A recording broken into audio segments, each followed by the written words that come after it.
Thanks Flexsteel for sponsoring this video and powering our science mission. Hi, I'm Mark from Team Dominator. This year, with big storms coming from the west, we've had a small amount of water get inside onto the windowsill. It's time to get this fixed.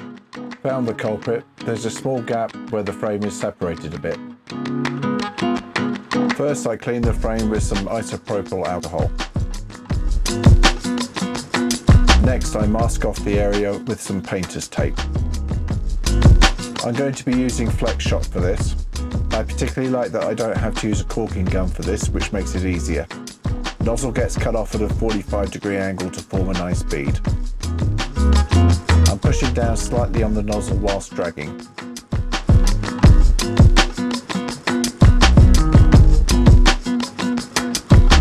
Then I use my finger at an angle to smooth it down. Squeeze a bit of FlexShot out to cover the nozzle so that it can be reused next time. After 20 minutes, I remove the masking tape. Job done, ready for next season's storms. Flex on.